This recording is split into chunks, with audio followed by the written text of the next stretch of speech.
Una historia que no termina.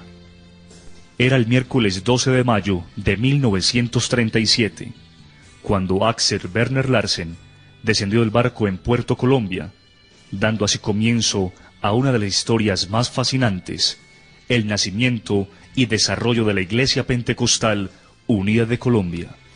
La familia misionera estaba compuesta por Axel Werner, su esposa Abigail y su pequeño hijo Kate, los cuales habían sido enviados por la Iglesia canadiense a Asambleas Pentecostales de Jesucristo. El misionero Larsen rememoraba 33 años después la sensación que vivió ese día, lo cual describió con las siguientes palabras: no había ni un colombiano presente en aquel día del mes de mayo de 1937, cuando salimos del barco marítimo, poniendo nuestros pies sobre la tierra de Colombia por primera vez. Pero el Señor de la Mies estaba presente, dándonos la bienvenida a esa parte de su viña. 3 días después de estar en Barranquilla, llegó Carlos Bertol, un misionero interdenominacional, con el cual los Larsen tenían contactos desde el Canadá. Navegaron por el río Magdalena hasta Barranca Bermeja, y luego por vía férrea hasta Bucaramanga. Ya en Bucaramanga, viajaron a Málaga, oriente de Santander, para conocer la obra que los Bertol habían desarrollado y presenciar el bautismo de algunos creyentes. Fue en Loma del Salado, una finca cercana a Enciso, Santander, donde el misionero Larsen tuvo el privilegio de ver los primeros colombianos bautizándose en el nombre de Jesús y recibiendo el Espíritu Santo hablando en lenguas. De regreso a Bucaramanga, los Larsen comenzaron la obra de manera definitiva.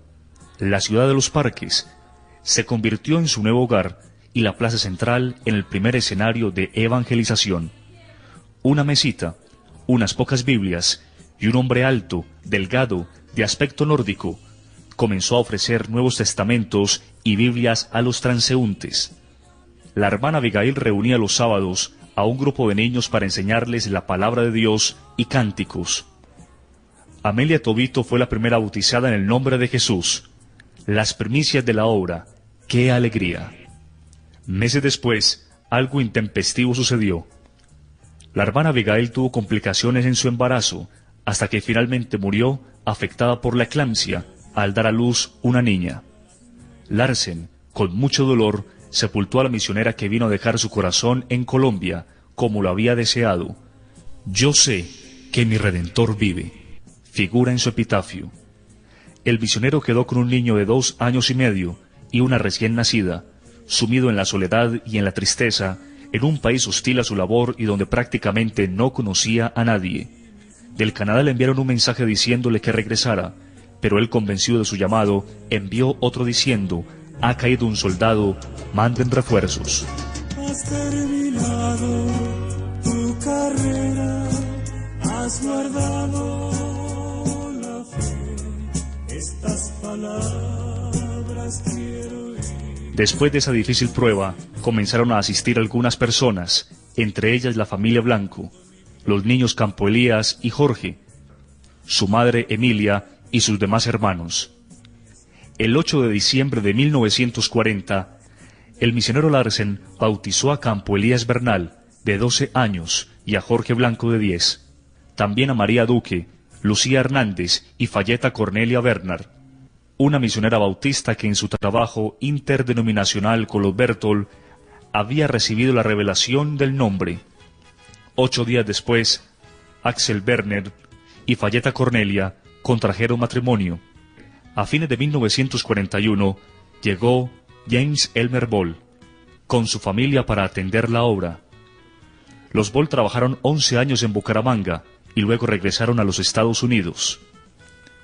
En 1942, el hermano Larsen y su familia viajaron a Barranquilla, desde donde zarparían en un barco para el Canadá, pero por dificultades con su pasaporte no pudieron viajar. Su estadía la aprovecharon para iniciar la labor misionera, vendiendo Biblias que les facilitaba un agente de la Sociedad Bíblica Americana. Fue así como al poco tiempo establecieron la segunda iglesia en el país. En 1943, el misionero Sanford W. Johnston llegó a Barranquilla a casa de los Larsen y trabajó su primer periodo de 5 años ayudando en los lugares donde se predicaba el mensaje. Al poco tiempo enfermó de malaria, por lo que regresó al Canadá, donde contrajo matrimonio con Eleanor Ruth Gamblin, una exmisionera de la China, la cual era viuda. En julio de 1948, Johnston junto con su esposa regresó a Colombia y se estableció en la ciudad de Cali, pero la enfermedad siguió minando su salud y el día 25 de septiembre de 1949 durmió en el Señor, no sin antes encargar su misión a William Droz, profetizando que un gran avivamiento se manifestaría en el occidente colombiano. Sus últimas palabras fueron: «Me muero, pero Dios seguramente los visitará». Fue así como William Droz se hizo cargo de la obra en Cali, donde posteriormente hubo un gran crecimiento. En 1945 se había formado en Norteamérica la Iglesia Pentecostal Unida, como resultado de la unión de la Iglesia del Canadá y la Iglesia de los Estados Unidos. La Iglesia colombiana, que hasta entonces se llamaba Iglesia Evangélica Pentecostal, pasó a ser administrada por la nueva organización y adquirió el nombre de Iglesia Pentecostal Unida de Colombia. El esfuerzo misionero se duplicó, y llegaron al país más misioneros, entre ellos Sally Lemons, una joven que trabajó con los Larsen en Barranquilla, y otros lugares como Medellín y Cali. Otros misioneros que vinieron a Colombia fueron William Thompson y Lewis Morley. El misionero Thompson, que trabajaba con una misión trinitaria, se contactó con el hermano Larsen y recibió la revelación del nombre de Jesús.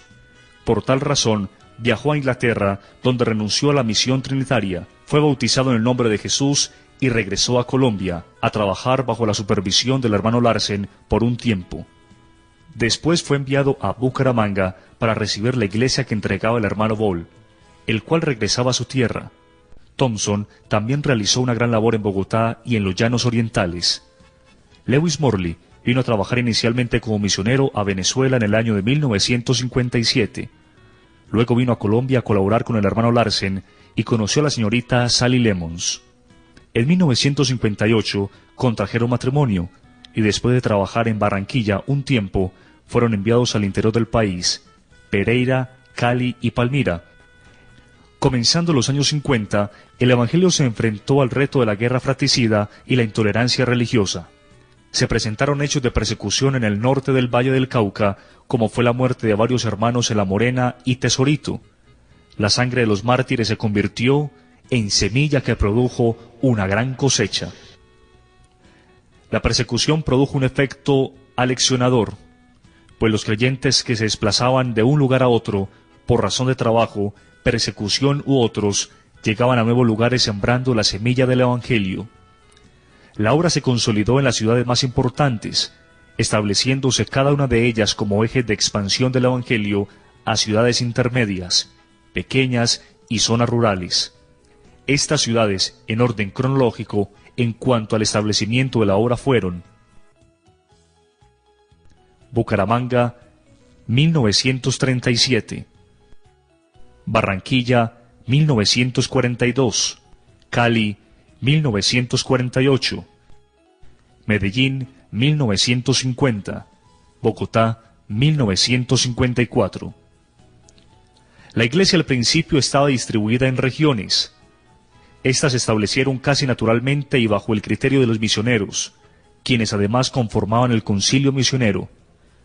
El misionero Larsen, desde Barranquilla, supervisaba la región norte, comprendida desde Antioquia hasta La Guajira. El hermano Droz y luego el hermano Morley, desde Cali, supervisaban la región occidental, que comprendía desde el Valle del Cauca hasta Nariño, pasando por el Viejo Caldas y el Tolima Grande. Y el hermano Thompson, desde Bogotá, supervisaba la región oriental, Cundinamarca, Boyacá, los Santanderes y los Llanos. La formación de los primeros pastores no fue un proceso programado por parte de los misioneros. Ello pudo obedecer a circunstancias propias de la época, como el hecho de que los mismos misioneros no contaban con una formación académica ideal y lo que hacían era guiado por el Espíritu de Dios. Por eso la instrucción se dio en la medida de las circunstancias de la época, se aprendía en el ejercicio del ministerio o de los mismos errores o mirando lo que otros hacían. También se daba el caso de que los pastores más cercanos a determinado misionero aprendían a vivir su mismo estilo de vida, manejaban sus mismos conceptos y hasta predicaban usando sus mismos modales. Algunos asimilaron la sobriedad de Larsen, unos la rigidez de Morley y Thompson, y otros la espontaneidad de Droz. A medida que pasaba el tiempo, la influencia de los líderes colombianos fue creciendo, hasta generar una escuela combinada donde se mezclaron elementos foráneos y elementos autóctonos, resultando así una segunda generación de pastores que predicaban pausado como Campo Elías, algunos brincaban como Zúñiga y otros palmoteaban como Eliseo.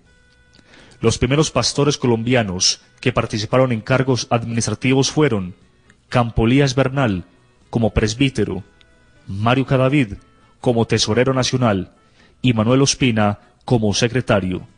Hubo otros líderes de la época: Moisés Izahar, Cristóbal Ospino, Noel Ospina, Eduardo García, Saúl Ramírez, Sergio Forero, Jesús Cardoso, Alfredo Montenegro, Arturo Estrada y Juan Rodríguez, entre otros.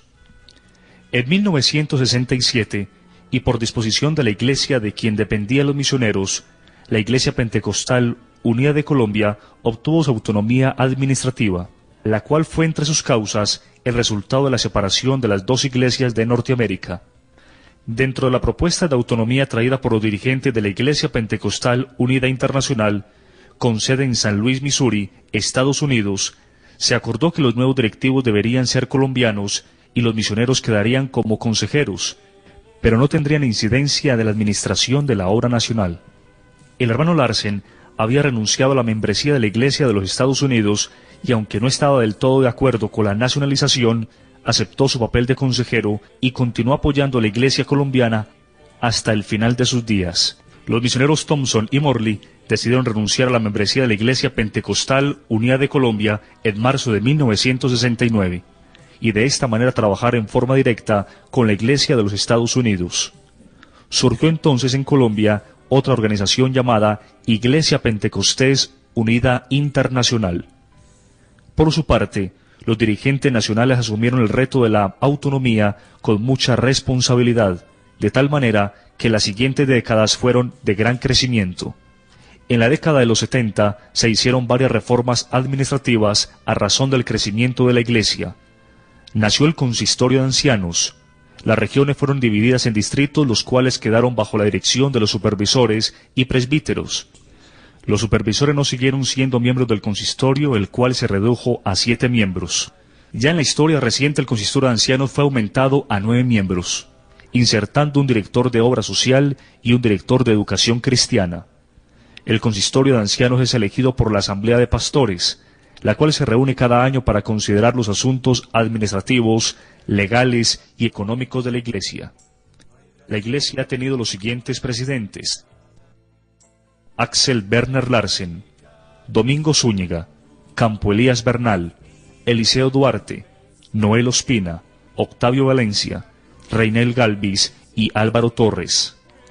Instalado el Evangelio en sitios estratégicos, Dios usó a muchos hermanos para avanzar en la expansión del reino de Dios, hasta llegar en una carrera triunfal y portentosa a lo que hoy es la Iglesia del Señor. La Iglesia pasó de los recintos cerrados a ser presencia en los grandes escenarios públicos, donde miles de personas se congregan para rendirle adoración al Señor Jesucristo, autor, arquitecto y constructor de esta magna obra.